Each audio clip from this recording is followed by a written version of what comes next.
even Trump himself seems to really highlight the fact that this chief of staff, Susie, seems to really have command of the ship. And I just would like to get Mark's or both of yours kind of insight on, what makes that relationship work so well? What is it that she seems to really kind of be, whether it's this alleged Epstein dinner, or even all sorts of different types of, there doesn't seem to be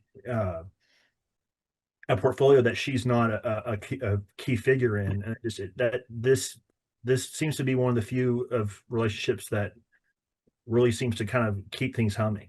Yeah. Well, I think it's Donald Trump's management style to begin with, is that he is, he's kind of a big ideas guy. And I know there's going to be people who hate him and they're going to trash me for saying that, but like he's a directional guy. He's not a specifics guy.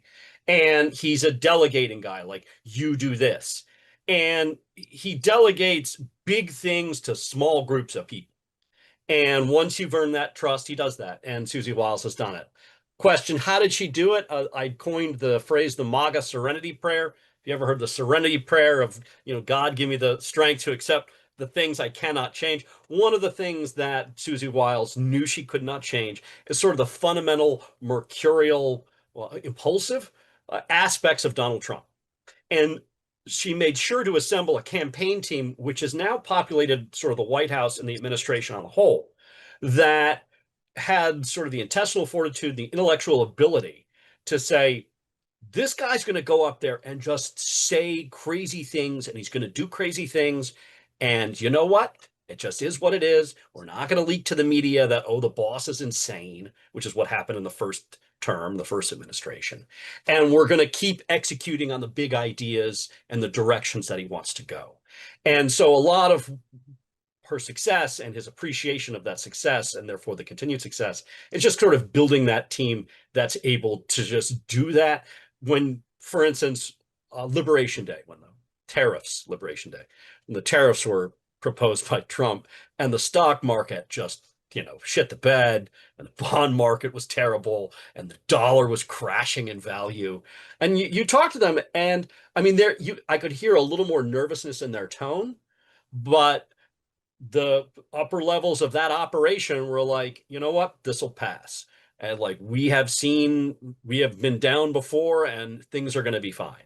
And so just a lot of that is sort of the vision, the ability to kind of communicate that and move forward. Of course, there is a problem with that, is that he could wind up ultimately doing lots of harmful things or ineffective things or things that don't work.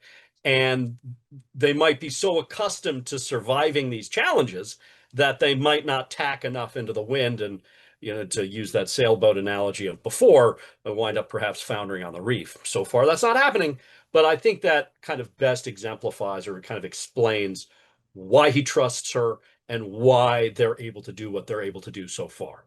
Yeah, I agree with all that. Let me just say a few more things. So I think this is literally one of the most important and interesting explanations of what's going on in the Trump administration now, which is to say his relationship with Susie Wiles. First of all, Corey Lewandowski, I talked to him about this on Next Up. You can watch it now or listen to it now. He gave a very good couple-minute explanation, and I'll draw on that as I tell you what I think. First of all, I won't go through it, but the history, Wiles-Trump, 2016 through 2024, laid a lot of predicate down. Susie's not afraid of Donald Trump. There are very few people who work for Donald Trump who aren't afraid of him. She's not afraid of him. And Susie is a straight shooter. And there are a lot of people around Donald Trump who, in times because they are afraid of him, will not tell the truth. And although Donald Trump is no stranger to that trait, he doesn't like when people do it to him. So Susie is consistently telling him the truth and consistently telling other people the truth. And what Susie knows, which is what any chief of staff knows, which is if you have the confidence and trust of the principal, everybody else knows that. So nobody messes with her because they just know there's the odds that'll pay off are very low. And that feeds on itself. The more power she has. Susie's not interested in power. Chiefs of staff can do about 12 different things, one of which some chiefs of staff, they go on TV a lot. You've seen Susie do, I think, one on-camera interview so far because she's not interested in being more famous. She's not interested in, there's so many spokespeople in this administration, including Caroline. She's not interested in that role. That reduces the chance of error, and it reduces the chance that people are going to shoot arrows at her. A few more things. She hired 4 deputy chiefs of staff. That's a big number, and they're very empowered, and they're pretty 5? clear. Is it 5? I thought it was 4. Is it 5? I Hold thought on. it was 4. Is Stephen it Miller, Stephen Blair, Blair, the comms guy, whose name Budowich? I'm forgetting, Budowich, and then the 4th one is Braid? right, and I think that's Yeah. it. Okay. 4. Okay. Yeah. Why do I think there's another? Okay. I'm sorry. That's right. Those 4 guys are very empowered, and they're very organized. And again, Susie doesn't tolerate more than that, minimal backbiting, territorial, whatever. So a lot of chiefs of staff don't do a good job consistently because they get overwhelmed because they don't have 4 high functioning empowered deputies. And so a lot falls to them. Make no mistake, Susie's very busy. She's working 18 hours a day. She's got a lot on her plate, but those 4 guys are part of a squadron that allow things to move pretty efficiently. And then lastly, she does not have perfect control over the Oval Office, which is to say people still walk in when they shouldn't, meetings still daisy chain from one to the next, more than any president except Clinton, who I've covered, but it's different than the first term.